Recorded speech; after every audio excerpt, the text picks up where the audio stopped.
the October 26th Regional Transit Partnership meeting. Welcome everyone. Our first order of business today is going to be to vote to approve Lucas Ames from JAUNT. And is Katie on the screen? I don't see her, but is Katie here? No, she's not there yet. Okay. Well, let's go on and vote to approve Lucas Ames to officially to be able to join our meeting by Zoom. And Lucas, you need to tell us where you're located and your reason for Zooming. Yes, ma'am. I'm up in Washington, D.C. for work. All right, great. With that, I will Recording in progress. I will entertain a motion to approve Lucas Ames to join our meeting via Zoom. So Lloyd has the motion and Ed has the second. All those in favor, please say aye. Aye. Any opposed? You're joining us. Thank you very much. And if you all would let me know when Katie joins, yes, we'll vote for her as well. That's great. So with that, welcome everybody. Let's do a round of introductions first, as we always do. And I do have a couple of announcements first.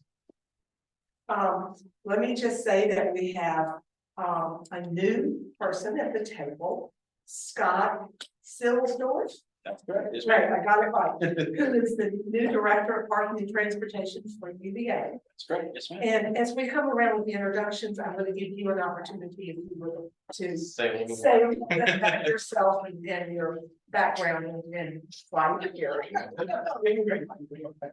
And then we also have a new member of the board.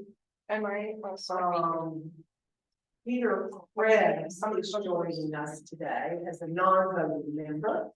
And Peter is here and will be joining the board as of today because Piedmont Environmental Council exercised their right, as spelled out in our bylaws, to have a non-voting representative on the board. So as we go around, Peter, we will get you to introduce yourself to the members. All right. With that, then let's start. I'm looking at Garland. So let's start the introductions, Garland, with you.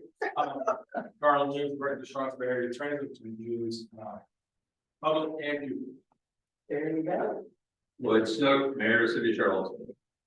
That rate the City of JAUNT. Al Morgan from Albemarle County, the JAUNT rural representative. Christine Jacobs, here to come from Planning District. And now I represent the Whitehall District, which includes the urban area of Rosé and all the easier transit that comes in from there. And I don't have. Diana McKeel, Albemarle County Board of Supervisors from the Jack Stewart District. Brian Kingston, Charlottesville. Hello, everyone. I'm Scott Silsdorf. I'm the new Director of Parking and Transportation at UVA. I started August the 9th, I believe, was the first day. Happy to be here. Real briefly about myself. I'm a 1991 UVA undergrad in architecture.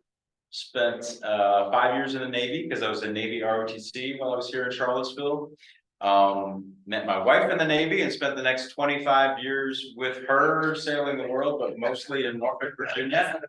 Along the way, I got a graduate degree in urban planning with transportation engineering focus. So I worked for 10 years for Parsons Brinckerhoff, which is now known as WSP, as an infrastructure engineering company, doing a mixture of transit, highway, pedestrian, multimodal studies, and not so much engineering, but more planning work. Couple of years as a stay-at-home dad when we were stationed overseas in Japan, and then came back to Norfolk and jumped on the opportunity to be the Director of Parking and Transportation at Old Dominion University, which is where I was for the last 10 years. So excited to be here. I live in Crozet. If you know Becca White, she's literally a neighbor of mine down the street. Sped here along with these other fine folks from UVA, from Williamsburg. We were at the Parking Association of Virginia conference the last 2 days, talking multimodal and parking needs across the Commonwealth. So happy to be here and hope to contribute in a meaningful way. Right. Well, you have a wealth of experience in here. It's delighted to have. Thank you. And I'm sure this That UVA is thrilled to have you. I'm drinking from a fire hose, right? But yes, I'm very happy to be here, yes. Yeah. I'm Kendall Howell, from UVA, and I am an alternate now. Well, we're always thrilled to see you. Thank you so much, Chairperson McKeel. I'm Allison Day, also from UVA. Right. Sandy Shackelford, TJPDC. Lucinda Shannon, TJPDC. Gretchen Thomas, TJPC. And I know Trevor Henry from Albemarle County is back there. You could move to the table if you like a place for your life. I hope there were. Sarah Pennington with Vice Chair and TVP. Okay, great. And Lucas, would you introduce yourself? Yes, Lucas Ames, representing JAUNT Urban. All right. Peter? Peter Thompson? Peter Thompson, Executive Director of the Center representing the Charlottesville Area Alliance. All right. And Peter Krebs? Hello, I'm Peter Krebs from the Piedmont Environmental Council. I'm an urban planner. I focus on walkability, bikeability, transit, and high quality of life. I'm honored to be among you all virtually. Today I'm in Montreal, enjoying the awesome transit and getting a little bit jealous, but we do hit above our weight class in Charlottesville and Albemarle, so not getting unrealistic. And thank you so much. I'll be live next time. Right. All right. And I think Katie is there. Well, we're behind the. Well, I was. Oh, there you go. Jessica Valley, Emerald County Community Development. Right. And, Patrick Park, also with UVA. well, we have a lot of UVA. Absolutely. So Katie has not joined us from PRPT. Okay. All right. And we'll move on. Our first order of business is to approve the agenda. So I will make a motion to approve the agenda. Ann has made a motion and Al seconded. Thank you. All those in favor of our agenda? Aye. Any opposed? Any nays? Right. Next item is approval of our draft meeting minutes from September the 28th. And before, they were in our packet, but I want to just make a couple of clarifications on page 2, under the JAUNT transit provider updates. Gretchen had a hard time hearing the recording, which does remind all of us that we need to project our voices and speak up because she's trying to, to record our conversations. So there it says they started the rural, we should insert transit needs assessment, goes into that spot. And then up above DRPT, since Katie's not here, we still have a blank for her comments, and we'll just have to leave it at that. But I would entertain then a motion to approve the minutes from September the 28th as amended. So moved. Okay, so we have a motion from Ann and a second from Brian. All those in favor to approve the minutes as amended, say aye. Aye. Any abstentions? Any no's? All right, so we have an agenda and we have our minutes approved, which is great. Lucinda, do we have any folks speaking for the public today? Hold on. You can check.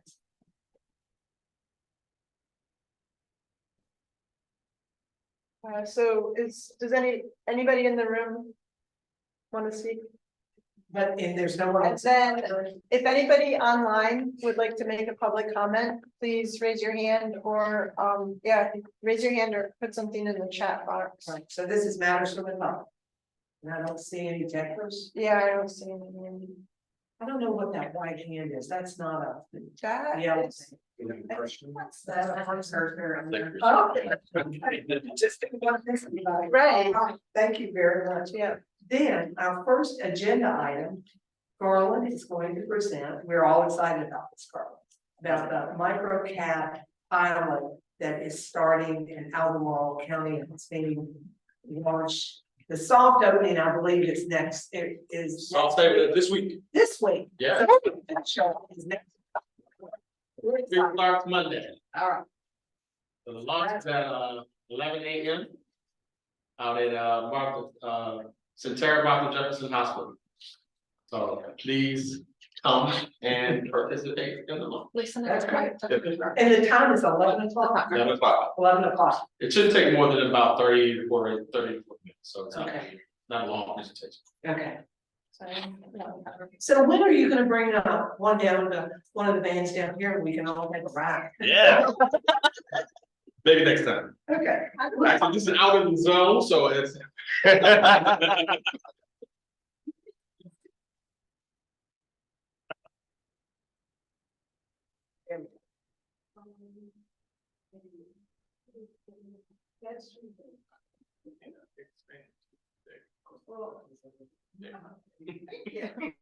That's good. All right, so this is the presentation that was presented to the Board of Supervisors on September 20th. So I have not changed this, so we're just gonna talk through some of it and what we wanted to do and what we did on the 20th, but basically go through these 5 items with the board. We gave them a kind of a basic overview of who VIA, which is the company that won the RFP procurement process that we went through. We gave them a general overview of what microtransit kind of entails, our marketing strategy, key dates, and kind of the launch roadmap. And then you'll see all that as we go through. So one of the first slides, and actually, Mr. Henry actually brought us all up and introduced us to the board. He introduced the team that had been working on this behind the scenes. Myself, Abby, Trevor, and Kevin. And then we had 2 key members that were from VIA itself, was Jake, and then Alejandro. Alejandro is actually in town now. It's the boots on the ground to get to launch. So we launched the MicroCat service soft launch Monday. The app went live. We actually started taking rides that day. So we actually had our first ride that afternoon. Went well, no major hiccups, which is what we wanted to hear. So we're plowing real fast to Monday. I was gonna say we've got a couple of things that we're trying to work through. A couple of the wraps for which you'll see that as a part of the presentation, what the actual product looks like. But the wraps should be done tomorrow, just in time for our Next week. Monday launch. Yeah. So give you a little background. So there was a study that was completed by the TJPDC and Albemarle County. It looked at, the Albemarle County Transit Expansion Plan that was done. Once that's completed, it identified 2 particular areas that we wanted to look and target for micro transit. That was 29 North Corridor and the Pantops area. We were successful in applying for a demonstration grant. That was $1.9 million from the TJPDC for a $388,000 match from the county. This is a 2-year grant. The first year is being paid for through the state and with the match from the county, and the second year is on the county. That's part of the agreement. So VIA was the company that won.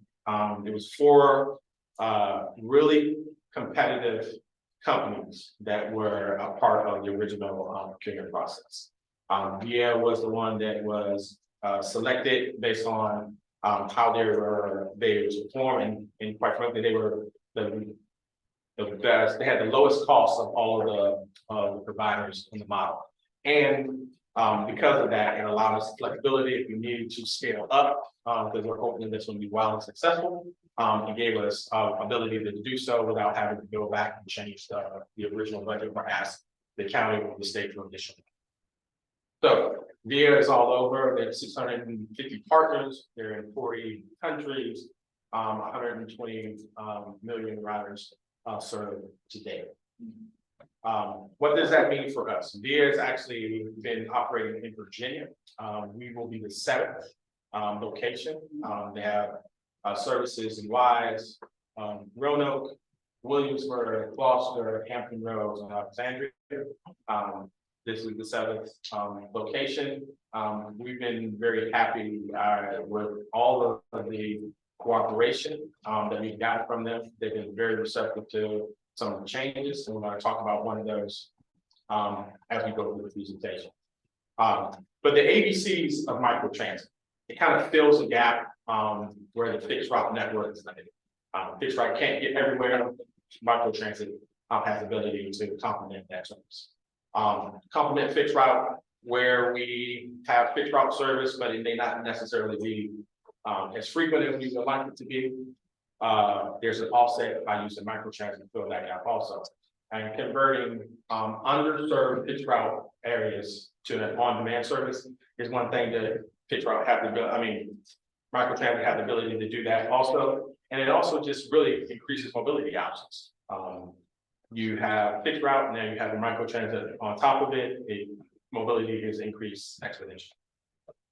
So these are the areas that were assessed: the north, US 29 North Corridor. As you can see, Hollymead, the airport is included. We've actually made a modification on the southern end.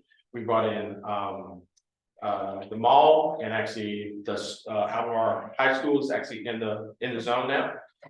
Those are modifications that were added with no additional costs, and we're not and the VIA was also able to do it without having to add any additional vehicles at this time. But if we needed to add a vehicle, there is money to do so and add a driver to make the model work. It's still on the 15-minute kind of interval. Hey, Colonel, can I just interject there? Absolutely. So just wanted to really reiterate, VIA coming in or by VIA coming out, I'll get it. They looked at our study, they looked at the zones. The first thing they said is that we should connect them. That makes more sense. As we drill down, even getting ready for the launch, we were looking in around the hydraulic area. It was not in the original study. We worked through that. I mean, we're excited about their willingness and their experiences. You really need to include that. And so, with no difference in costs, we've been able to incorporate that in. So I think it's going to result in us giving really our best chance to be successful in this pilot. I'm really excited about that. And just clarification for that, Yes. because, and I didn't ask if you wanted us to ask questions. As well. Okay. It doesn't matter to me, like, that's great, because I'm jumping in too, but when you say Albemarle High School, you're, I hope, referencing that whole Lambs Lane campus area? That is correct. Lambs Lane campus. That's great, and Loaves and Fishes Yes. across the street. That's correct. That was my understanding, but I wanted to say that you're. That is correct. For everybody to hear that publicly. And they brought that to our attention, that they were able to Yes. make the modifications Yes. and add it. And based on adding that, they didn't believe that they would need an additional vehicle. Even with, the high school being a high activity center. Right. They didn't think they were going to need an additional vehicle. Obviously, we are all thrilled with Lambs Lane campus and the Loaves and Fishes. Just for clarity again for the public though, the area that you're discussing goes from the city limits Correct. to the county limits, up 29 north, essentially. So the county limit Yeah, up to. Builders Road or what? Boulders Road, not Builders, Boulders Road. Right, there you go. And then on the tops, just so everyone knows, it goes from the city limits. And it's somewhere right past Martha Jefferson Hospital, I think, is it? Just back from up, just like. Where the stick. Yes, I just want people to see that Martha Jefferson Hospital is included. absolutely. And then it goes from the city limits. Right, and we've connected both of them. So in the original study, it was contemplated that they were going to be independent. And you would take the micro transit vehicle, and if you needed to go to any of the other zones, we would have to use fixed route. But they came in and with an enhancement and said that they believe they could connect the two with no issues. And that was obviously so much better. Absolutely. Much better, right? So now if I need to go to the mall, I'm in Pantown, so just, go on. We have an online comment from Mr. Krebs. Sure. He was saying that it looks like the map doesn't show the high school. It as doesn't, shown. because this was done right after this presentation. What's that? This was the presentation we made to the board of supervisors on the 20th of September. Right after that, we had a detailed conversation with And we were able to see if they could modify, because there was, growing, interest in connecting the school, and connecting the mall. So once we got through the presentation, I guess it was probably no more than a week later, we were able to make a modification. Well, we've struggled with the Lane campus because a lot of the folks that had children on that campus couldn't get to the campus. So this is a great addition to that community. Does this provide access to North Fork? Yes. Yes, okay. That's Boulder, Yeah. Boulder. Yeah, it looked like it's like right on the bubble. It includes that. Okay, Marketing material. got it. Okay, It did. thank you. Unfortunately, I wasn't able to get the No worries. data before this presentation. So what does the MicroCat product look like, the software? So if you download the app, what you will see is MicroCat, and basically on your right-hand side, it gives you kind of the turnkey solution that we were able to get from VIA. And then you look at the software applications on the left, you see when you load the software, it will say MicroCat, hi, we're MicroCat, allowing you to kind of use the capabilities of the mapping. So it will identify where you are in conjunction with the zones. If you're in the zone, it will pick you up and allow you to take a ride. If you're out of the zone, it will not allow you to book a ride, of course. That's one of the beauties of these kind of services. You don't have to necessarily know where you are, and the zone will pick you up. And then it will basically allow you to book a ride as long as it's in the zone. If it's not in the zone, it will not allow you to book a ride, of course. So there's no ambiguity on that side of the house. So it won't be like today you'll be able to go here and tomorrow you won't. You know it's in the zone, you're able to go there the whole time, or you're not able to go there at all. Right now. So it's just connecting the two. So if you're in the zone and you wanted to go, let's say, as a crossing between the two, you wanted to stop off in Richmond. Unfortunately, that's not the way it's designed today. But we can make modifications about that later. But right now it's connecting the two zones. Yeah. So just giving you kind of a more detailed look at how your smartphone would look. So if you're booking your ride, you're telling them where you want to go. It'll basically, just like your Uber or Lyft, will basically identify where you are, allow you an opportunity to tell where you want to go. It'll tell you the distance between the approximate time that it'll take to travel. And that's the middle section. And then it'll basically give you kind of a step-by-step if you needed to do an additional walk zone from here to there. If we're only be able to put you off here, you need to do an additional walk across a street or something to get to your destination. So that's what the software looks like, and I think it's a really pretty robust system. A lot of there are other users of VIA who use their software. So it's not just that they do the total package, but they are so they're also a software provider to others who do microtransit. So the key 4 things that we are adhering to as far as the marketing plan is concerned: convenience, microtransit, MicroCat specifically makes it easier for everybody to get around the county, connecting to CAT. So one of the things we wanted to do is make sure we also emphasize microtransit may not be able to take you everywhere you want it to be, but it also connect quicker to CAT service to get you into, let's say, downtown. Accessibility, getting you to work, shopping, appointments, errands, and more. I think that's a plus as a part of this. Providing more mobility options is always a great thing. Actually had a conversation with 29 News this morning about how Apple is adding, adding transit services to all of their platforms, and Charlottesville is actually one of the areas that is added to its platform. So public transportation is becoming I see it as a major infrastructure improvement for everybody, right? So it's woven into our fabrics now. The more we can use public transportation, the better we are at being a green city. And we don't want everybody who visits us to have to have a car. We want to be able to provide them with mobility options. We make this very affordable. CAT is running 0 fare right now. And this service is also being offered at zero fare because of the grant that we were able to achieve prior to even launching this service. And it's really easy to use. It's app-based, but if you don't have an app, I think this is the most important piece. If you don't have an app, there's a phone number that you can call, you can book your ride, tell them you're going to go there, book the services for you, and allow you to use the services just like anyone else would be able to do. So you don't have to have a smartphone. Do you have a phone number? Or does it have? It's actually on the brochure, and I will get you the phone.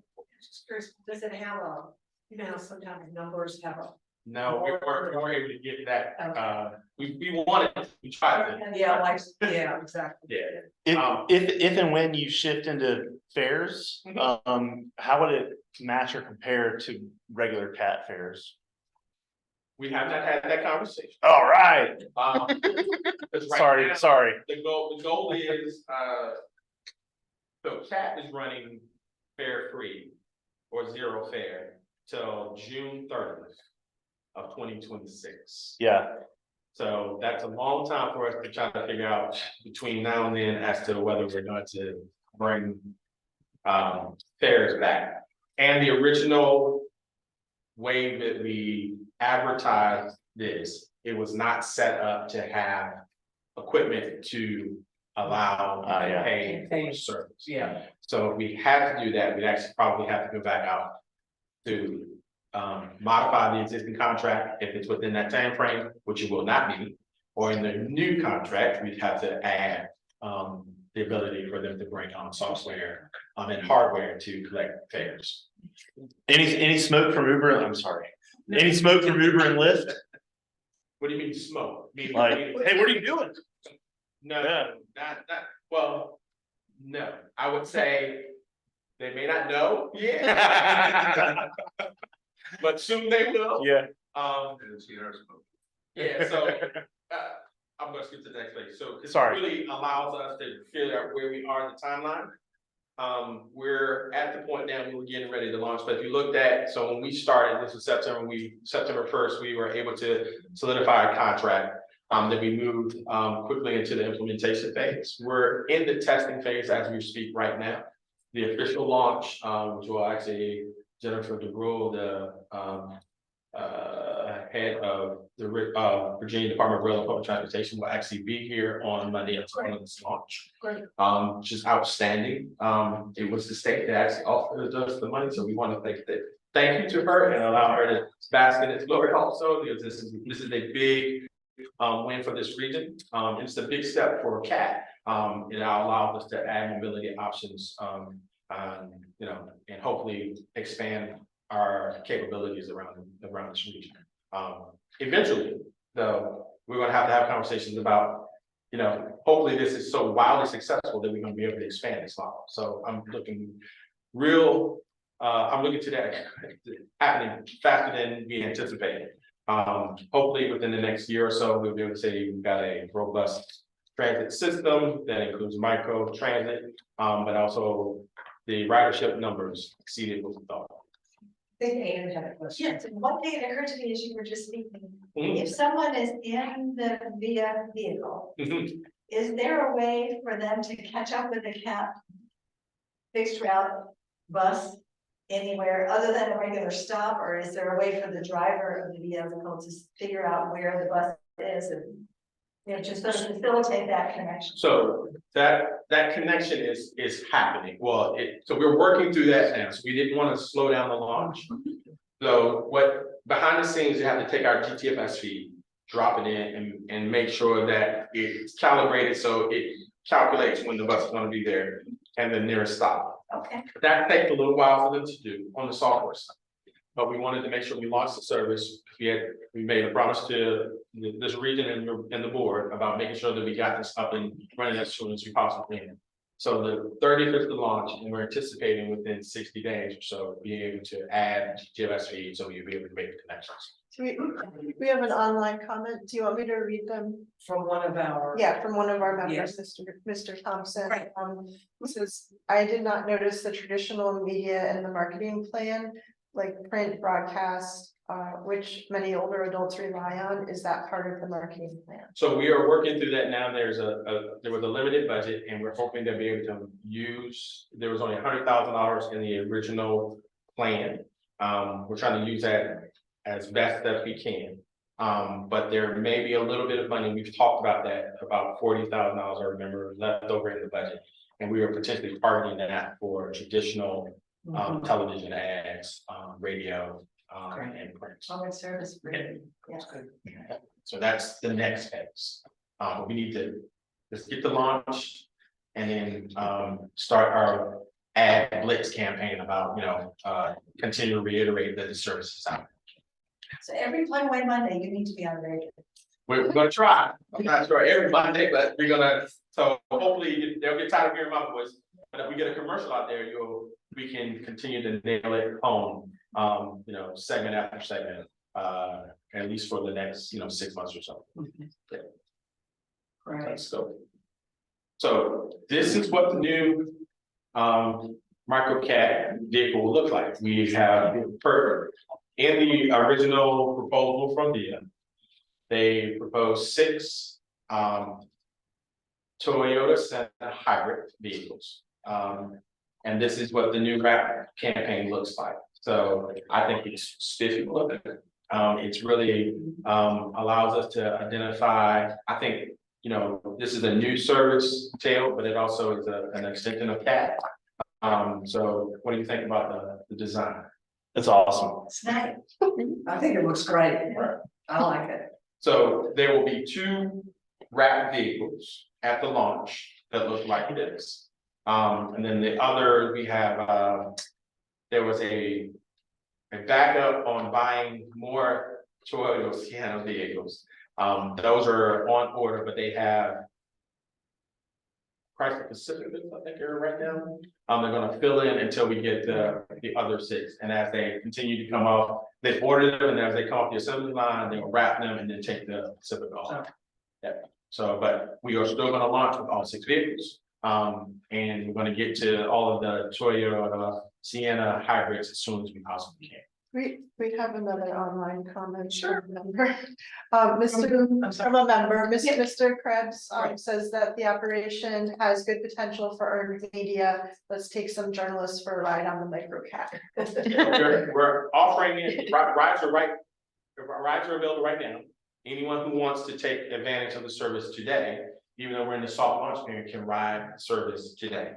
Just download the app, get into the zone and take a ride. So you can, before all the fanfare, you can see how we are making the sausage, because we're actually working out the kinks as we're working through these final days before the official launch.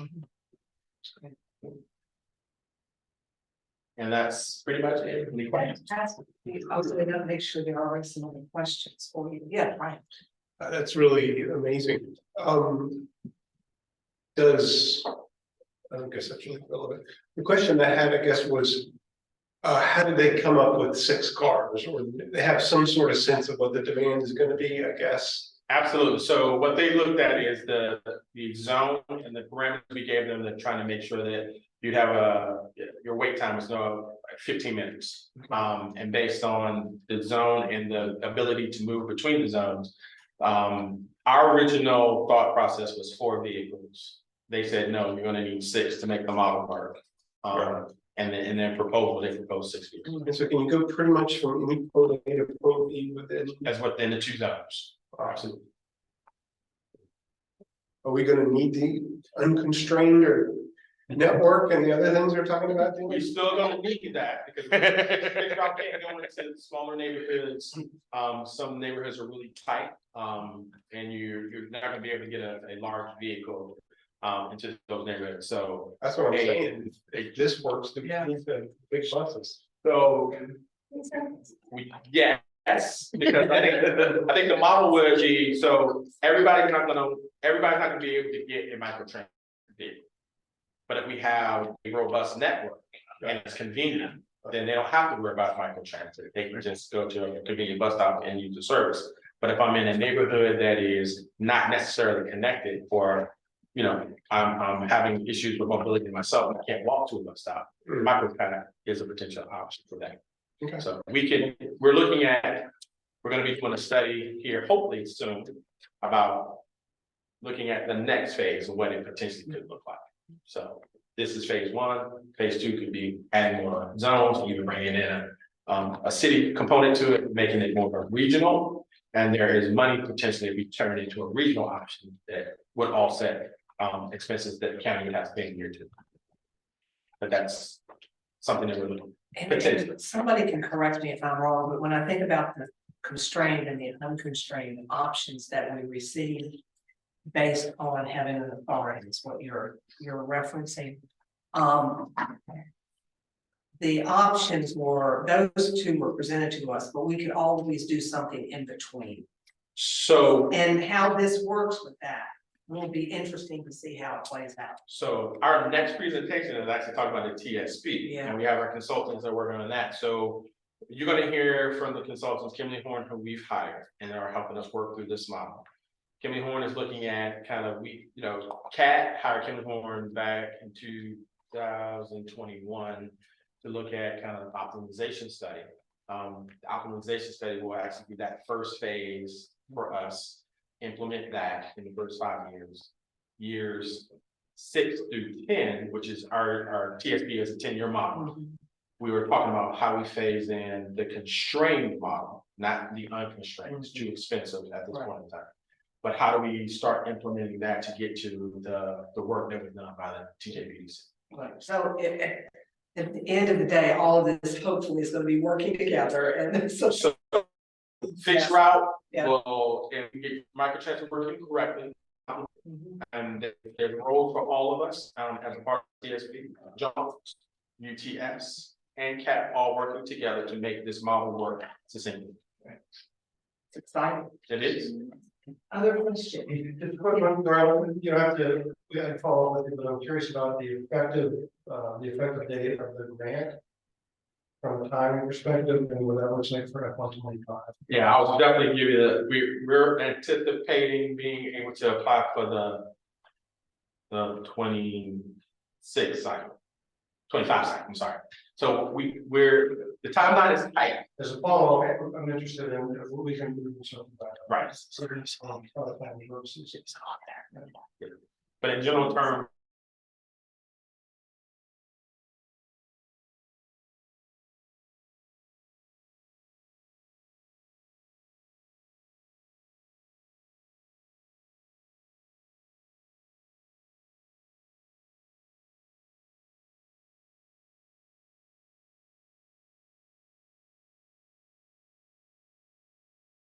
We're good. We're back on Zoom. Okay. It's great.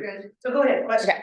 One, I just downloaded the app, Garland, so I will try the service and let you know. I'm super excited to have expanded service in Pantops. So just a personal thumbs up for me. right. But a couple of questions. When are the hours of operation for the service? 6 a.m. or 6:30. 6 a.m. to 9 p.m. Okay. Yep. Okay. And then do you recommend treating it more like an Uber where you want to make your requests on demand? Or It do is you an want to on-demand. schedule them? It's an on-demand service. Only on, This is Okay. this is not we're not pre-scheduling. Okay. requirements. Kendall, did you have a question? It was the same question, but I have another new one. Let's say UVA for our on-demand service, let's say we went with VIA just for the app.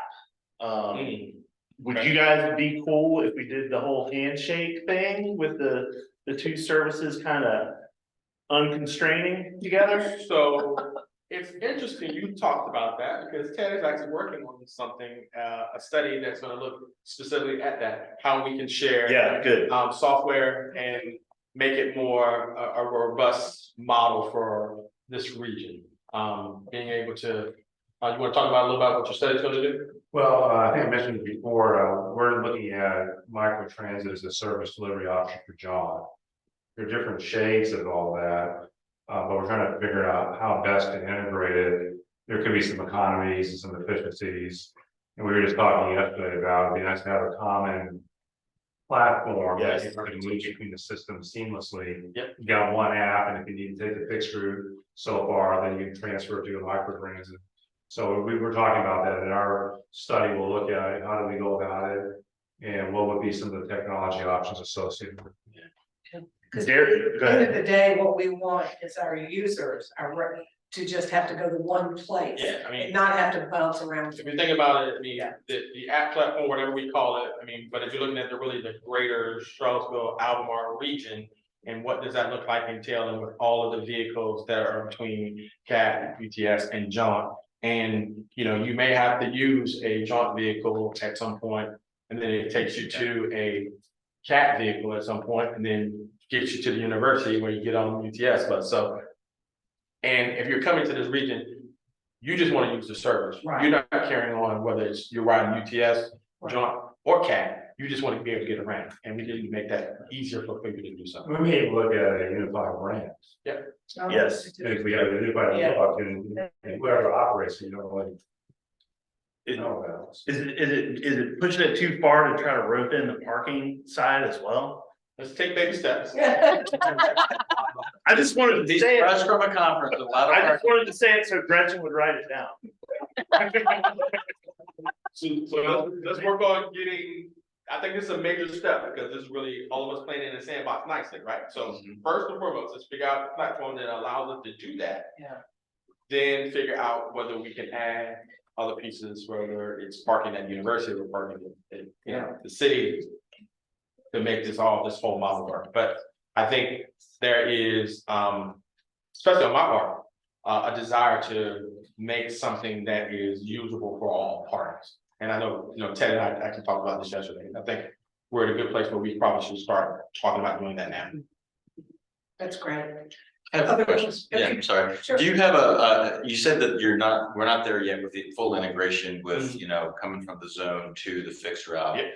But day one or right now, what's your estimate or feelings on, is it more intra-zone that you're expecting to see? Because I've had a few folks and I don't know the CAT fixed route well enough yet to offer advice, but I've a few folks saying, hey, how do I get beyond our current system? So what is the communication between microcat and fixed route? Will they simply take you to the closest stop at the edge of the line? That's correct. Okay. Yes, that's what the model is designed to do.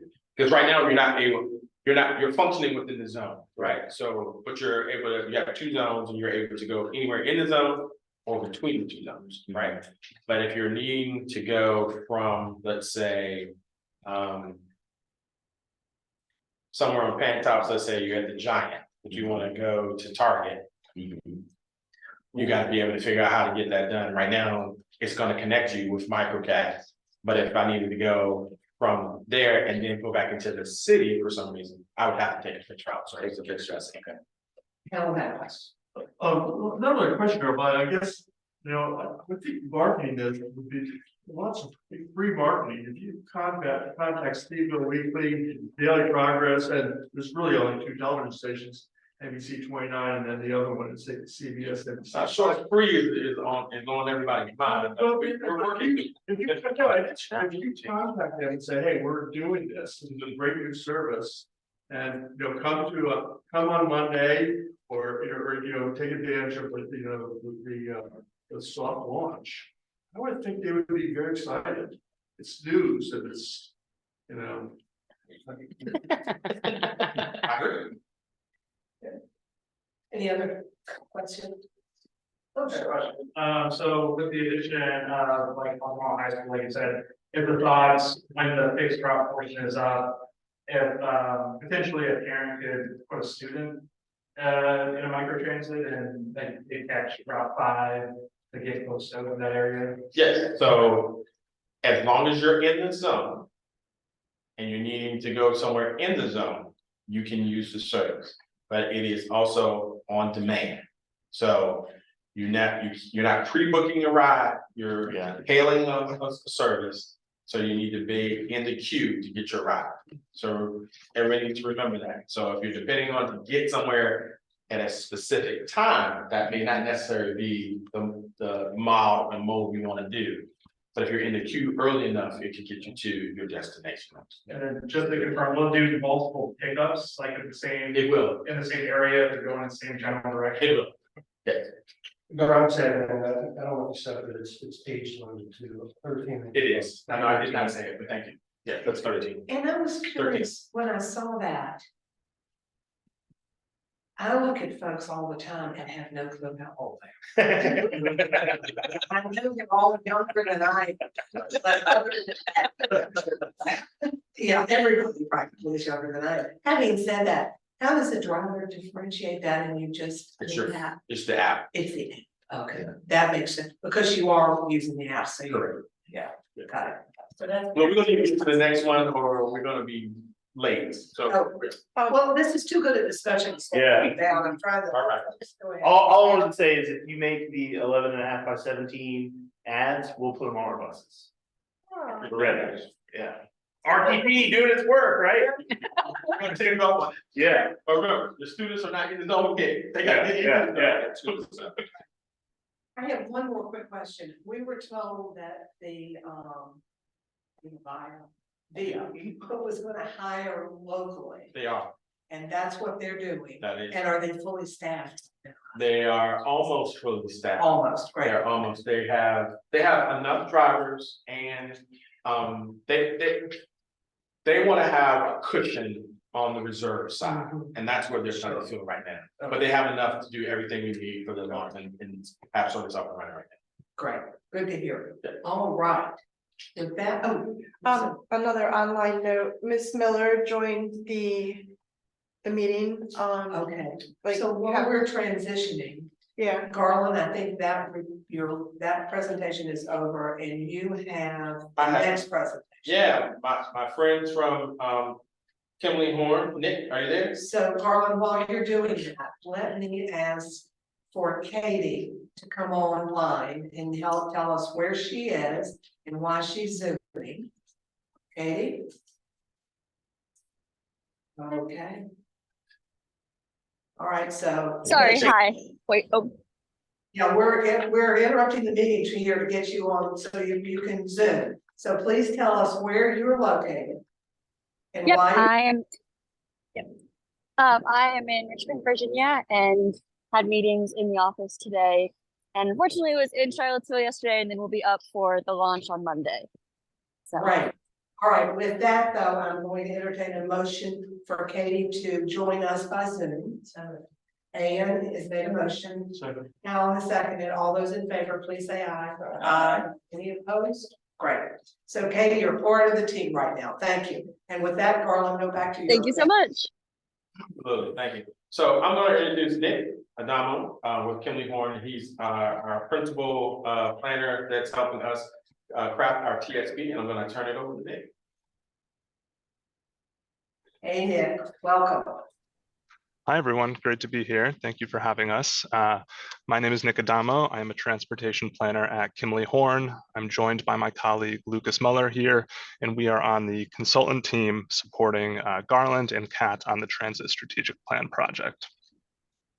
Hey, Lucas, I'm sorry, I didn't see you there, sir, but thank you very much for being here. No problem. Good to be here. All right, let's get into it.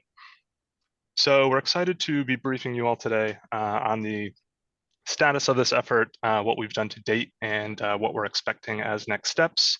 We'll start with a quick project overview and some planning context that our team is considering as we proceed. Give you a really quick summary of all the great work we've done to date, and then leave you with some information on what you can expect next. And then we'll be very excited to take your questions. So I will hand it over to Lucas to introduce us to the TSP process. All right, thanks, Nick, and good evening, everyone. Excited to talk with you this evening. A transit strategic plan is a relatively new initiative that started from the Virginia Department of Rail and Public Transportation. Essentially, that is required. It came out of a legislative mandate from the Virginia Assembly and required some of the larger transit agencies in Virginia to really take a step back and think about the future and the vision for the transit agency, and to start with that basis and look forward to the next through a 10-year planning process to what could be implemented during that time period. And so really it has that strategic element of making sure that the direction that the transit agency has is serving the community and the needs of the residents and visitors and workers of the area. And also very importantly, it sets the groundwork for both the annual grant application process for, in this case, Charlottesville Area Transit, as well as kind of periodic, more competitive grants. So, for a while in the past, there were just kind of a standard process where agencies would ask for a set amount of money each year. The idea of the transit strategic plan was that there was ensuring that there's a path forward for the service, and to be able to lay that out and to make sure that each grant application is setting the stage for the service in the future, and is a logical path forward. You may have been previously familiar with the Transit Development Plan, TDP. They sound very similar. They are similar. The Transit Strategic Plan again adds a little bit more of that kind of focus of making sure that there is a set kind of vision and goals and objectives for the service, and then similarly lays out the service for the years to come. And it really is an opportunity to take a look at the services and kind of making sure that the network responds to those latest trends. And I think what we'll touch on next, Nick, if you want to go to the next slide, is that the Charlottesville region and the greater region, you're in a really good spot for this. There's already a lot of exciting things happening from a transit perspective. We're building off the transit vision plan, as well as the ongoing governance study. We just heard about the exciting microcap pilot, and then building off of other CAT initiatives. There is a lot going on. This transit strategic planning process is meant to really take all of that into account and document, what are the potential changes for CAT specifically, again, in order to secure the necessary funding to to move that forward. So as we get into the developing recommendations, we'll be considering all of these elements, as well as technical data feedback that we get from the engagement process. So the guidelines that have been released and approved by DRPT are pretty clear about what specific chapters must be included in the document, and there are guidelines for each of the chapters, starting again with the vision and overview of the system. Chapter 2 is really kind of the nitty-gritty of getting into the data analysis, understanding how the system is performing today, what are the travel trends, what are demographic trends of the area.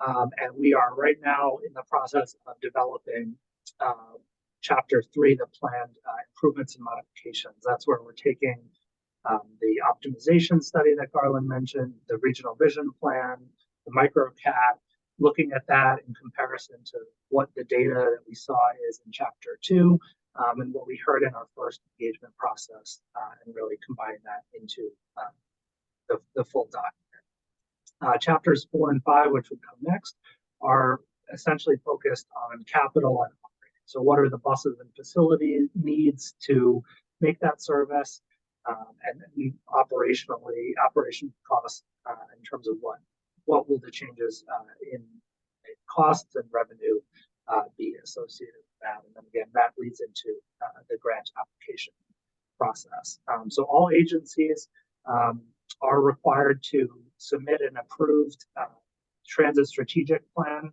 by the end of June 2024. So we're well in line with that timeline, and we are moving forward.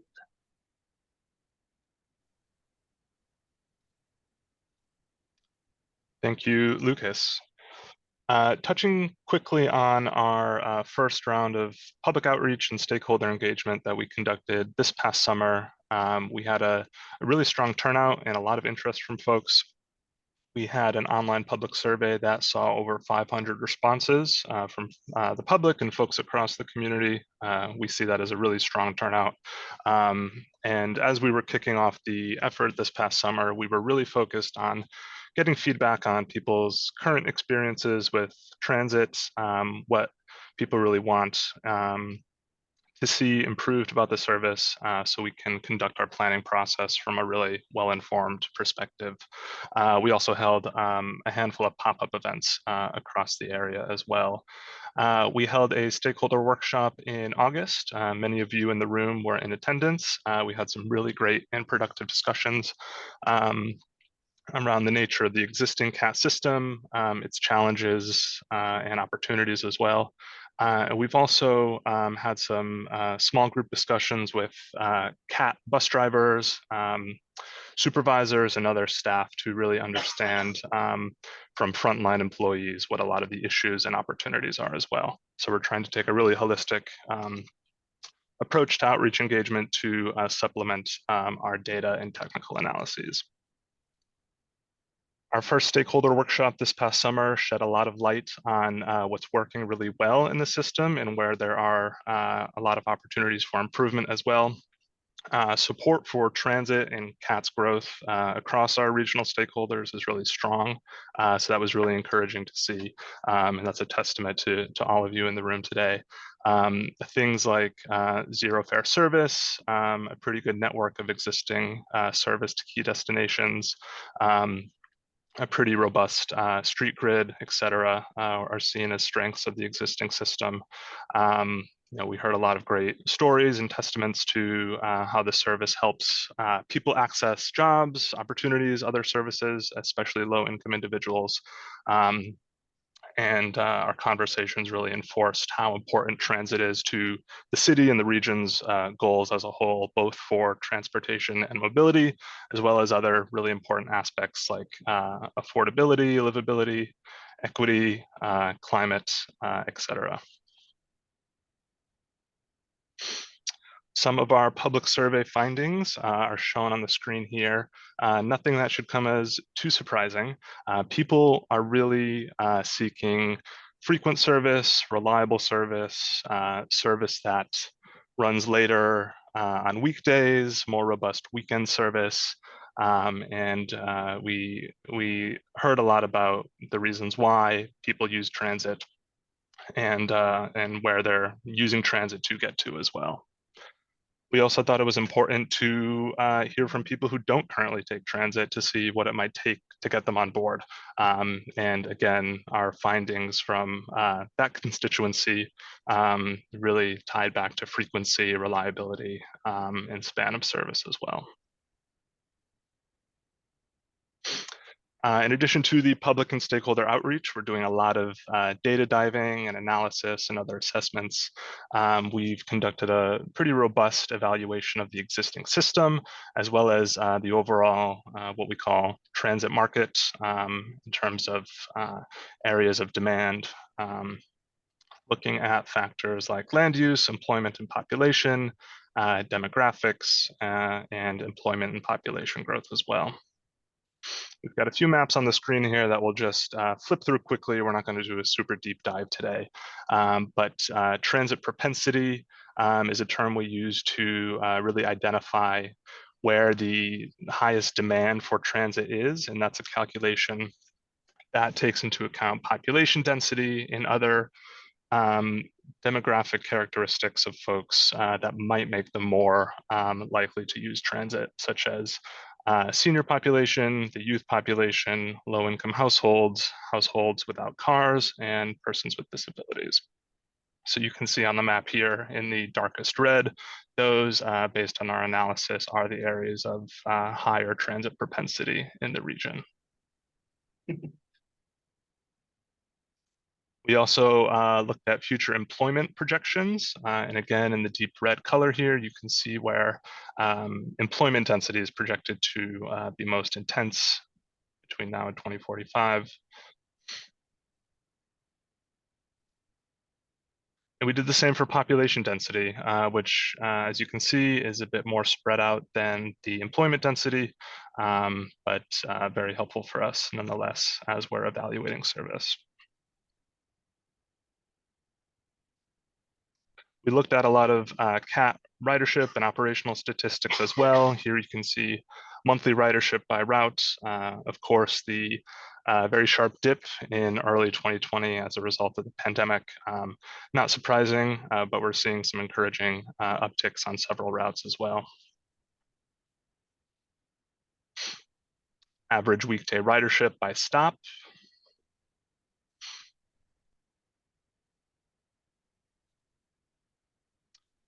Weekday ridership by hour. This really helps us evaluate where throughout the day folks are riding. And you can see here a pretty, steady, not super rush hour intensive distribution of ridership, as well as weekday ridership per route by time of day here. All this to say, we're doing our homework. We want to be very well informed as we develop this really critical document and blueprint for CAT service. This is just a small snippet of the types of data we're looking at. And again, augmented by what we're hearing from our riders, stakeholders, other members of the community, is setting us on a really strong foot as we proceed with the development of recommendations that I'll toss it back to Lucas to provide some more discussion on. Thanks, Nick. So as I mentioned before, there is a lot of already existing planning that has been done from the transit perspective, and really the job of the TSP is to compile and prioritize and put into timeframes all of those various elements and making sure that they fit together and identify the gaps. So really, especially for the shortest term, we are looking at the system optimization plan that was completed for CAT. Then we're working in the constrained elements of the regional transit vision plan, and then looking at any gaps that we see, comparing those with the analysis and the feedback. Another thing to mention is, while the majority of the TSP recommendations are focused on transit service specific recommendations, so for example, a change in alignment of a route, or an increase in frequency, or an increase in span, there are also opportunities for non-service recommendations, more policy recommendations, or things like technical studies. So, for example,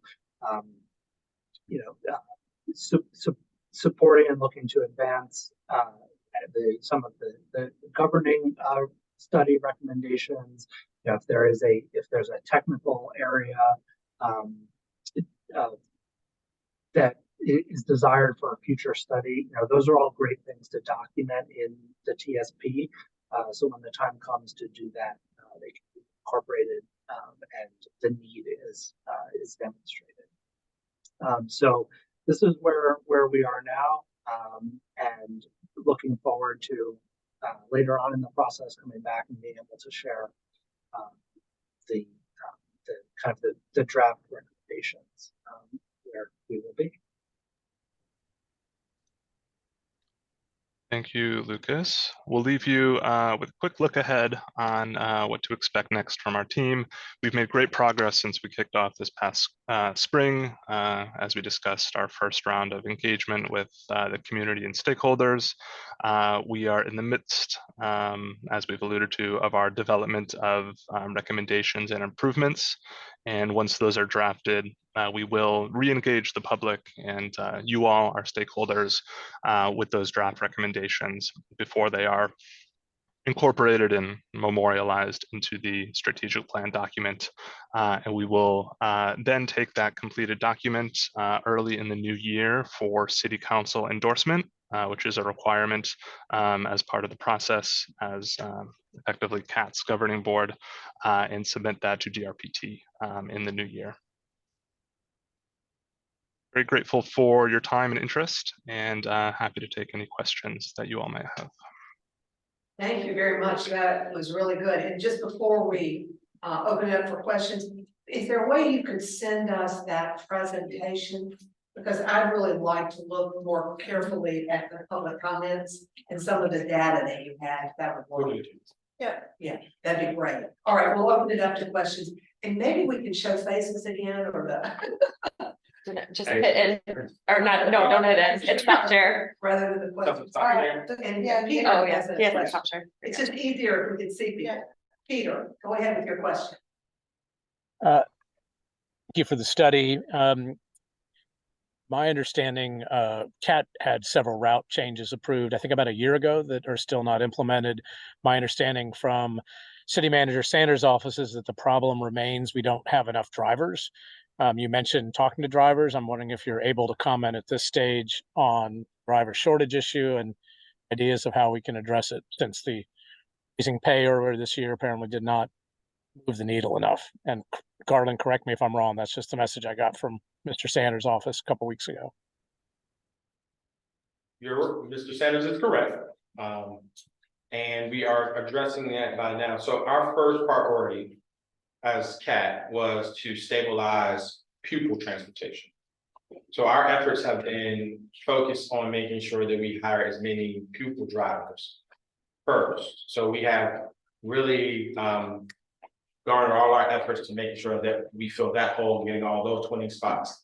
We're in a good place right now where we can hopefully in the next 30 days, really focus our efforts on getting transit drivers in the house. We have 8 candidates in the hopper right now. So if they all have the criminal background check and drug test, then we would have to be able to start a class in about 2 weeks. So we're, I think, 11 drivers short right now. That would be a huge bump in closing that hole if we get all 8 in the hopper and through. And then operationally though, we are still short on the mandate that we need for total drivers to make the full implementation of full service again. That number is roughly 72, we're authorized for 51. We're gonna hopefully address some of that in the coming budget cycles. And as soon as we're able to do so, CAT has not historically had an issue with getting drivers. As soon as we're able to advertise, we have been holding back on the transit side because once you advertise the transit, people will go to the transit because of the way that the model works. You're a full-time employee versus a part-time employee on the pupil side.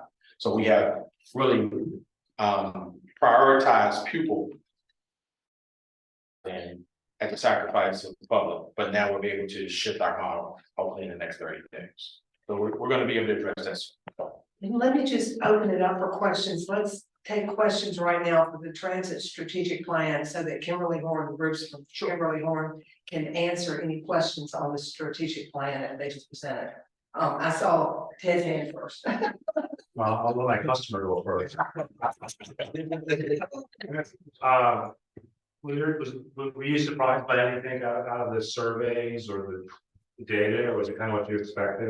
It's kind of what I would say from the survey that it came out loud and clear that they want more robust service. Frequency is a major issue. We all knew that the more frequent the service, the more apt people are to using the service. There is a direct correlation between frequency and ridership. That weighed out in the survey. Hopefully, if we can get more frequent service, I think our ridership numbers will skyrocket. There's pent-up demand. Yeah. Guys, question for you, Kimberly Horn folks. Couple of slides we're looking at current, hotspots, if you will, and you were projecting out residential build out and employment build out, like the 2045 one. Yes. What's your data source for let's use the employment, example, what's the methodology on that? We used US census data sources for those projections. So that's for population, I guess, do this algorithm you use for them. So you're doing it more generically, not with actual knowledge of, let's say, what's going out on 29 North, up to North, to Ryan Station or anything like that. Yeah, he's using the census data that uses the projection. So you have a standard modeling. Correct. The actual local data will be likely different over the next 20 years. Absolutely. Yeah, okay. Yeah. Thanks. So hopefully that number is higher than the projection. Yeah. Yes, right. Yes, thank you for the presentation. I'm trying to understand how this plan fits in. There was a slide that had all the other, I know you're working on an alternate fuel study, which people are very interested in. Yes. I know that we've got a governance study, which I understand that's different but related. There was a regional transit vision plan. Yes. Is that where the constrained and unconstrained? Yes. Okay, and then is this the only other kind of study in the hopper right now? And what's the difference? I guess this is being done specifically to meet a requirement of the state. Correct. Sounds like. Correct. So, because it seems like a lot of overlap between this and the vision plan. It is, but it's also to validate the studies that we've done in the past, right? And to make sure that as we continue to look at research, evaluate a robust transit model, whether the parameters have changed, right? So we figure out what we think we know 2 years ago. Are those, is that model still conducive to the outcome we wanted 2 years ago? And if it is, then we continue to move forward. So we did a optimization study in 2021. That is the foundational document that we're using, kind of the 1 to 5, right? And then after that, all of the efforts that were done for the regional study are being incorporated as how we get to that year 6 to 10. But there, we have to do baby steps. We're not able to go full out running 60 miles an hour until we get the foundational built, which is the years 0 to 5. And then after that, we get to the constrained model. And then if we're really lucky, then we're able to incorporate some of the unconstrained components into our model. Now, with all that said, there are other studies that are going on. There are microtransit studies that are going on that were contemplated in the beginning. We will incorporate all that. So that's what this, hope I'm saying it correctly. Nick can correct me or Lucas if I'm saying it incorrectly. But this is the way for us to look at everything that's been going on, put it in the hopper, shake it, and then prioritize what needs to happen to make sure that we have the best robust system we can build for this region. So this study would use some of the constrained, unconstrained work that was done. Yes. To sort of further refine what we want to look. Correct. Absolutely. Now, all that effort that was being done is not going to go in the way. It's not going to sit on the shelf. We're going to continue to nail home that this plan is done. We're going to emphasize about putting it in our document, which allows us for funding opportunities with the state. Okay. And that's very helpful, Carl. Thank you. And oh, sure. Yeah. Sorry, I was just going to add. Who was That's Lucas. Sorry, I was just going to add to that, while this TSP does have a 10-year planning horizon, DRPT and everyone recognizes that things change in 10 years, and there are certainly opportunities for updates to the plan on a regular basis.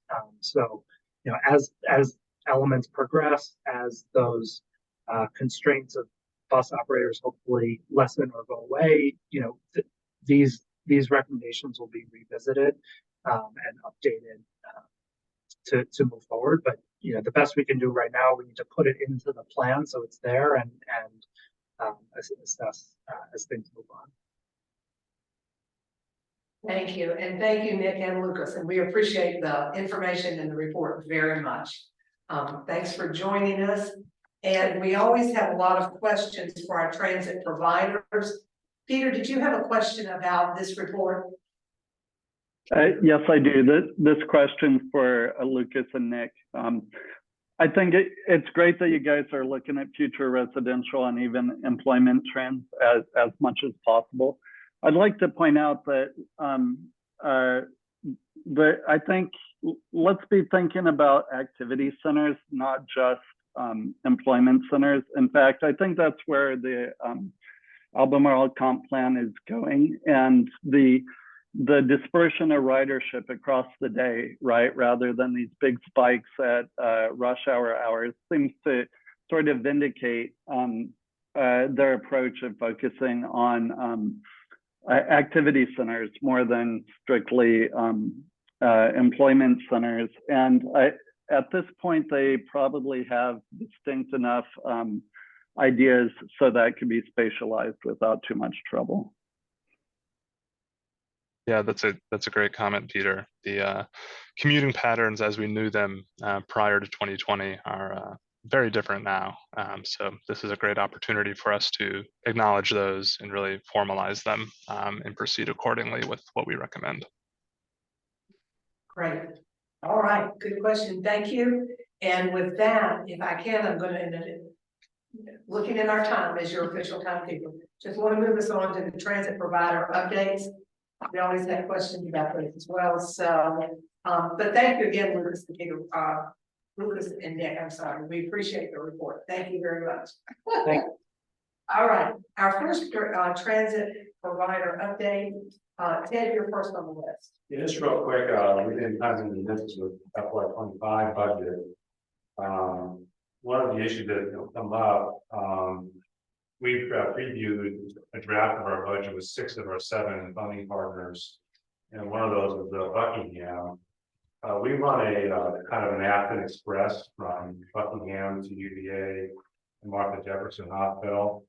And Buckingham always has a hard time paying for the service, despite the generosity of UVA and helping subsidize that. So we're running a little short. The service does serve people in Scottsville who also take the service through the UVA. So we're going to sneak some money in there, and hopefully the county will be willing to help subsidize the Scottsville link of Buckingham. So we'll see how that might go. Okay. Is that it? Is it? Any other questions for, any questions for Ted? All right. Charmaine was not able to join us tonight. So we'll move on to Kendall from UTS. Hey, everyone. Mr. Reed, we should definitely jump on a call about that when we can. Okay. Yeah, very good. Also, I don't know if the Ted Scott connection has been made yet, but just right now. I wanted to just say, how about that win against North Carolina, right? Yes. We also have our alternative transportation and innovations manager, Patrick Clark, in attendance today. And I want to kind of kick it over to him to talk a little bit about something we call Commute Club and how it can be of potential great value to John and Kat. Yeah, thank you, Kendall. And you know, I'm a little worried about people being able to hear you. Maybe Lucen, if he comes up somewhere, I just want to make sure, because from the back sometimes with the recording, that's all. Start for the impromptu presentation. Yeah, I just want people to be able to hear you, especially the recording. These are the microphones. Like, there's one there. There you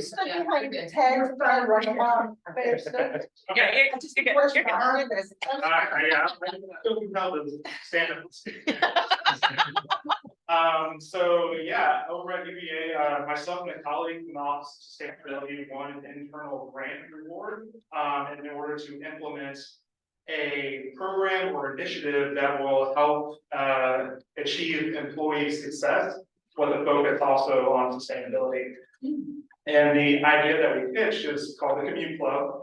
It is a rewards and benefits program, a robust one, to help employees kind of clear the hurdle to try alternative transportation versus commuting via single occupancy vehicle. So we're super excited about that. Right now, and actually an update, we just secured, the contract with the vendor that we're gonna be working with this week. And, we have a tentative launch date of April 1st next year. So the way the program will work, the vendor will provide a commute management platform. So employees will be able to log into that, report how they commute daily, and there will be rewards and benefits tied to that. So for example, if someone took a CAD into or wrote a Connect service, this isn't finalized, but just as an example, we would pay them $1 for that day. And so each day you ride using transit service, we pay you $1. Or say, you ride your e-bike in from the city or county, we pay you $1 there. And then the platform, you build up like a little bank. And then at the end of the pay cycle, that money gets deposited on your paycheck. So that's kind of like, cool. Yeah, so it's awesome. Yeah. So thanks to the grants and we're able to launch it, and there's some momentum, and PNT is going to carry it forward into the future. Yeah, I think that's pretty much it. And I know this group will be interested in you coming back and talking a little bit more about this later, right? Yes, yeah, oh yeah. I was patient. Right. Yeah, I was gonna request maybe some time, early spring, maybe we can do a whole thing, but we wanna pay people to ride Cat and Jaunt. Very cool. Yeah, the working tagline is, you pay to park, we pay you not to park. Very cool. Are there questions? Any other questions? I think I see a lot of smiles. And you said faculty staff, but who's eligible? There's folks that are on payroll. Yeah, faculty staff, but includes full-time, part-time, UPG. So everybody really that's associated with you. Except students, Yeah. For now, and hopefully we'll get to them down the road too. That's great. Very cool. We get our parking lot Thursday, we get all, go there, get on the Connect. And so. Carpooling, van pooling, the Acton Express, anything you're not driving yourself. Right. Very cool. So there's a connection to rideshare somewhere. Yep. Fairgrounds, I do that. So Kendall, did you have anything else, Jerry? I don't want to move on. I don't think so. We downshift down to our commuter service after exams end in December. And so our student routes go down to minimal, but we're still transporting our daily commuters to UVA Health at that point. So anyway, that's coming up. All right, then we'll move to Garland Cat and the City of Charlottesville schools. So I don't want to take a whole lot more time other than to say that at some point in time, I think it'd probably be helpful if we are able to bring an update to this group about our alternative fuel studies. I agree. So we are actively trying to look at a couple of options to do a couple of a tour or a couple of tours, mini tours for city council, before they have to make a decision on alternative fuels for us. I think it's important that we get an opportunity to show them what they're going to be voting on, because they have real life implications about what buying and construction we have to put in place to make whatever fuel model happen. These are not whatever fuel type we choose is not a small cost endeavor. It is expensive and it's labor intensive. We just need to be, and we're going to do it because it's the right thing to do. And it's part of their plan of action goal that the council has announced that we're going to be zero emission by 2050. And putting the infrastructure in place that allows us to get that is critical step that we need to take in the next 10 years to make that happen. But I would just say that I'm hopeful that I'll be able to work something with the city manager and city council to be able to solidify a tour option fairly soon to allow us to see kind of what we're okay. And that's it. And then if you want, we can once that is done, we come back to this board, we can actually make a presentation to Albemarle County. I'm sure this board would be interested in hearing it as well. We have an online comment from Mr. Krebs. Sure. Peter, they have a comment? He typed it in, I was going to read it. It would be amazing to work with other major employers to pay people not to park. We know that the provision of parking is a significant expense for local businesses. That money could more productively go into employees' pockets or be invested back into the business. Good point. Yes, Garland's infrastructure question reminds me of all the years driving the Green Line in Boston with the overhead electric. I mean, we've gone backwards, unfortunately, in years, and now those are down and running in BART in San Francisco because they've got new stuff in Boston, and San Francisco has a collection of old running stock. Is that right? And these other people's leftovers. So looking at the clock, just quickly, Garland, did you have an update for Charlotte's students? So I thought pretty much thought, I hope we covered that. Yeah. We're gonna get to, we're almost at a complete number of, but we authorized 20 drivers. We're right there. Okay. Great. So that's good. All right, then I want to move to DRPT. Katie, you have an update from DRPT. Are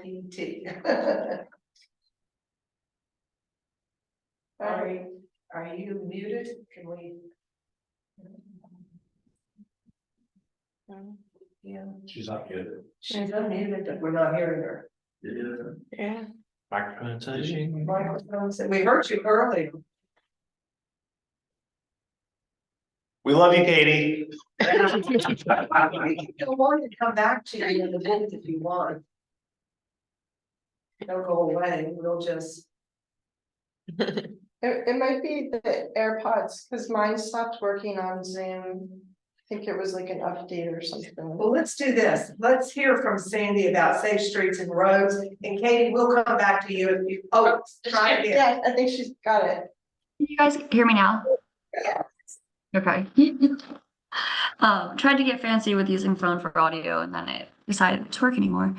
But yeah, so I think the major updates from DRPT, as I said last time, we're still waiting on the quarter ID announcements for looking at the FRA grant, looking at passenger rail through Charlottesville, both from the Hampton Roads region and then also on the Bristol corridor as well. And then the other thing, the Virginia Breeze, their I-64 needs assessment has kicked off, started last month, and work is being done to assess the impact of adding a new Breeze route, what the impact would be on the existing system, and how it would connect to the national intercity bus network. And Charlottesville is one of the major locations that would be really closely analyzed. They're looking at the Hampton Roads to Stanton corridor. And so they do have a really tight timeline, looking to wrap up at the beginning of 2024, but we should be putting out a calendar soon to include stakeholder engagement, which I'm sure would involve a lot of you all. Right. Thank you very much. Are there any questions for Katie? That sounds great. I'm glad to hear all that. Excellent. All right, with that, then we'll move to Sandy for Safe Streets and Roads for All grants. Yeah, I do have a PowerPoint, but I promise it's short. Oh, it's okay. We're good. We're on time. I'm happy because we're on time. It wasn't. Lisa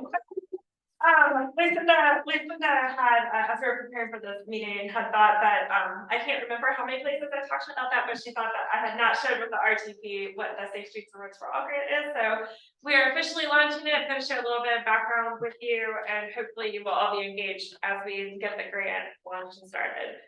So first of all, the Safe Streets and Roads for All program is one of the new grants that was introduced through the bipartisan infrastructure bill. And basically, it is a funding program that was put into place to combat what is happening nationally, which is an increase in the number of fatal and serious injury crashes that are being experienced on our roadways. So there's a big investment of money. I think it was something like between $5 and $6 billion over the next 5 years. And one of the eligible activities is to develop what's known as a comprehensive safety action plan. The reason this is important is because there's additional funding that's available for implementation, but you are only available to receive implementation money through this program if your locality or region has already adopted a comprehensive safety action plan. So this is the first hurdle that we have to overcome in order to kind of queue us up. So we were able to apply for a grant to develop we're calling it a multi-jurisdictional comprehensive safety action plan, because we're doing it regionally, but the goal is that each locality within our region is going to come up with its own set of priorities and strategies for what is important to them to address maybe some of the highest priority issues that are that can help reduce the number of fatalities and serious injuries. These are the required components in the comprehensive safety action plan that you have to meet in order for your plan to be qualified in order to get that implementation money. So the first thing that we're going to be starting with, so you all are going to hear about this probably a little bit later this winter or early spring, is we will need to have a leadership commitment from all of our jurisdictions stating that we are all committed to setting a target to reduce the number of fatalities and serious injuries on our roadways. That could be adopting a zero target goal. You might have heard some of these initiatives towards zero death, basically saying that we know that this is an aspirational target, but there's no number of deaths or serious injuries that is acceptable. Or also an alternative to that would be stating a commitment to a specific level of reduction in serious injuries or deaths over a period of time. So that's going to be the absolute first thing that we are working on as part of this comprehensive safety action plan. We're required to have an oversight group that is established to develop, implement, and monitor the plan. We at the region already have those committee structures through some of our ongoing transportation programs, so we'll be relying on those as well as developing a steering committee or a stakeholder committee specifically for this grant opportunity. It has to, the development of the plan has to include comprehensive safety data analysis. We were fortunate enough that VDOT is also providing some support through their highway safety improvement program to do this. So in addition to the big federal grant that we got, we also were able to receive some support through VDOT directly that we're very grateful for. There has to be a large public engagement component, and then we have to make sure that the plan is developed using inclusive and representative processes, making sure that there's an equity process as well. And then kind of what you all are familiar with, as we develop the plans, we're going to evaluate, analyze all that data. We're going to identify our priority strategies, and then there's going to be some ongoing monitoring and reporting that the TJPDC will be able to provide. So a couple benefits of a comprehensive safety action plan. First of all, I already mentioned one of the things we want to do for this reason is because we want to implement projects that come out of it. So being eligible for more money is always a great opportunity. But in addition to that, we think that it's a really great opportunity to just have a better understanding of what is contributing to crashes in our region. Taking a multimodal, fully comprehensive approach, considering safety for all users. And then also pulling together a lot of stakeholders that don't always work together. So in addition to all the localities coming together to talk about the different initiatives and priorities, we're also hoping to engage other state and regional agencies as part of this process and bring just some different aspects of public safety personnel, health department, et cetera, to make sure that we're all sharing information. And then also queuing up beyond just the Safe Streets and Roads for All discretionary grant program, other opportunities to implement some of the recommendations that are identified through other grant programs or funding opportunities through our state. We think by doing this multi-jurisdictionally, there's going to be a great sort of economy of scale as far as doing a lot of this analysis and data collection. People are going to be able to learn from each other as different jurisdictions are talking to each other. We're going to be able to support more substantive engagement with regional and state agencies. And we also have VDOT, who has been pulled in as a coordinating partner on there. And we're really excited to be able to include them early in the process and be able to have them sort of consider how they're going to be able to support the implementation of some of these recommendations as well. And then, as I mentioned previously, this will result in an individual safety action plan for each of the localities. The grant that we were awarded is just under $1.1 million. A vast amount of this, nearly half of it, is going to go towards stakeholder and public engagement. We've retained a consulting team of Kimley Horn and Avicor to lead that effort. These were procured through a selection committee that consisted of staff from all 6 jurisdictions. We're very pleased so far with the expertise and the approach that they have presented as we've been getting this project kicked off. Kinley Horn is also leading the VDOT supported initiative, so there is some coordination and some efforts that will be easy to align because they're involved in both of these aspects. And then the TJPDC will do the ongoing monitoring and reporting requirements on behalf of the region. We're basically just in the kickoff stage, but I think this was mentioned in the MPO meeting last night. We just want to put it on your radar that we'll be reaching out to schedule a regional safety summit in the winter. And so many of you should be invited to that, and we just would request that you look out for that. But otherwise, yeah. Otherwise, that is your 6 weeks of words for all 101. Great, thank you. That was excellent. This is not up for record of you all, she said I didn't notice this the last time I said this, it's not actually a $1.1 million grant, it was an $800,000 grant for the local match from all 6 jurisdictions. So that's how we get to. Yeah, that's $1.1 million project. Just at 5, I am reading article after article right now about pedestrian and bicycle deaths. And all of the articles that I'm reading are citing the proliferation of extremely large trucks and vehicles on our road, SUVs. It's interesting. So the more people we can get out of those vehicles and onto transit, the better off we'll be. Just saying. Too many amateur drivers. Well, lots of big vehicles. Having said that, because when you're speeding in your smaller vehicle, you hit someone versus being a very large vehicle and you hit someone, it's a very different outcome. Having said that, okay, any other questions, comments?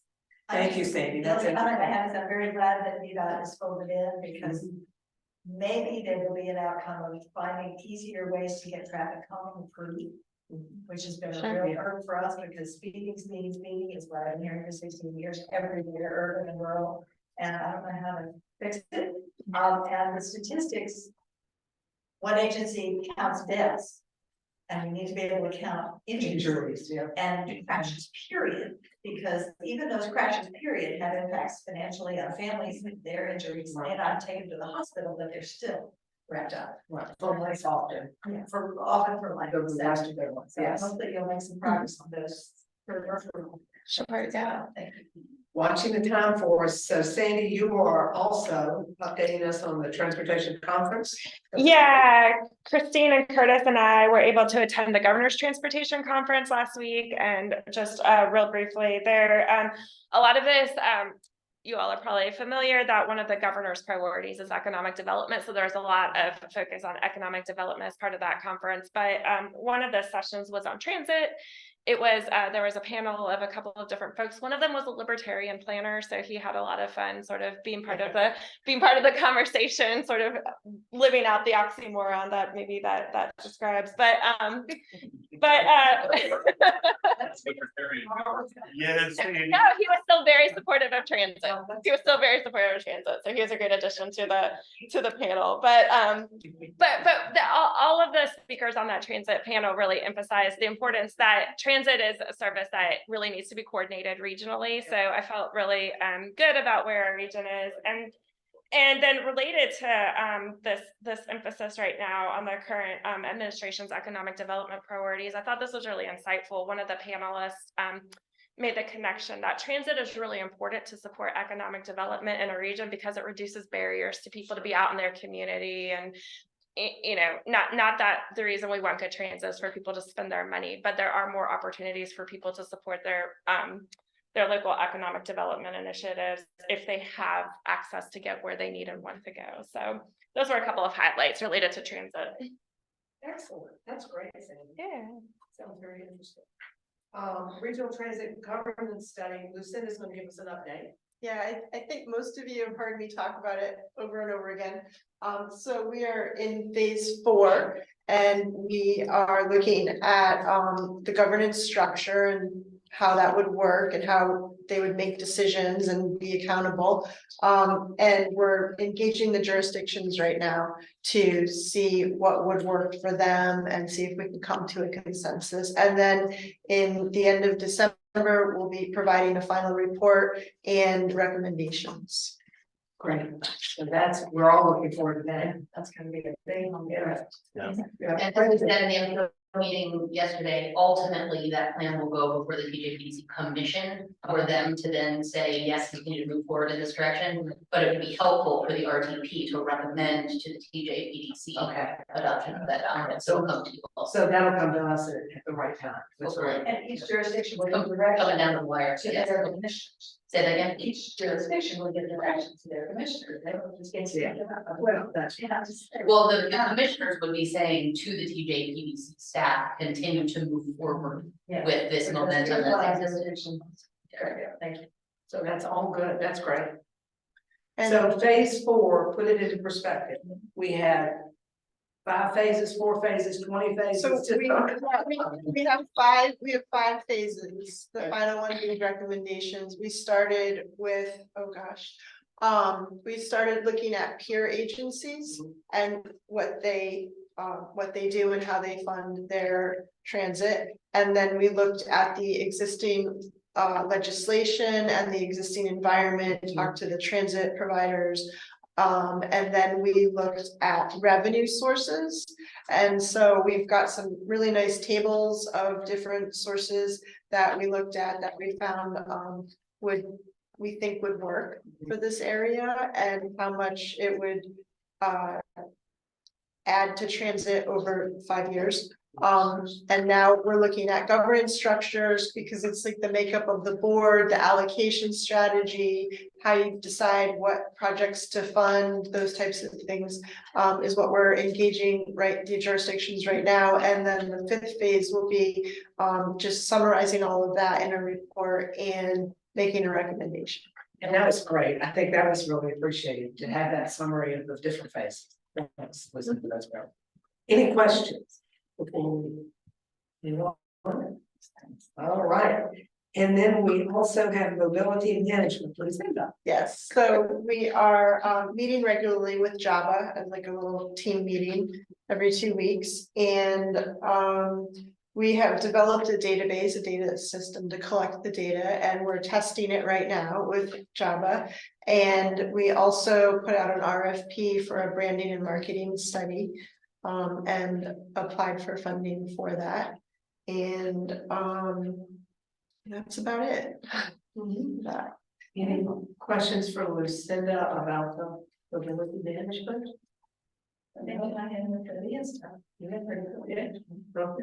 Well, we really do. Seems like we've been talking for many years, but we really are things are coming together now in a really great way. And it's very exciting. Other business updates and reminders. Does anyone have any? I have just one, just to let everybody know, be thinking about the construction and the work around the hydraulic 29 intersection with a roundabout and a pedestrian bridge and changes to lanes. All of that work will be starting in January. It's going to be on top of us before we know it. Now, that doesn't mean they're going to be moving dirt in January, but I'm just saying to folks, remember that work is going to be starting.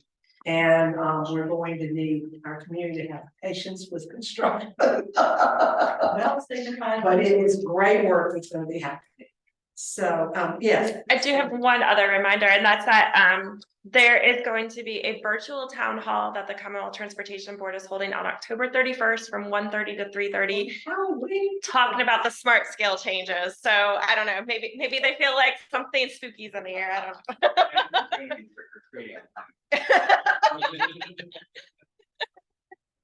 If you want to hear what the comments are, if you have any questions, you need to register and support those ahead of time, but there will be an opportunity to provide comments. So that's October 31st. What was the time? 1:30 to 3:30.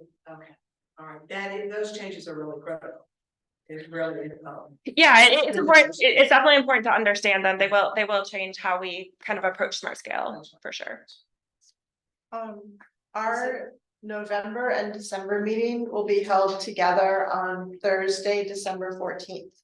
Yeah, I had that note because I'm going to adjourn us, hearing no objections. Thank you, Lucinda, to December the 14th. And if you all will remember, because of Thanksgiving and Christmas, we have a meeting that splits the difference so that we're not being Only over those 2 holidays. So our next meeting is December 14th, 2023, and same time, same place. I hope everyone has a lovely Thanksgiving. Thank you. And healthy, right?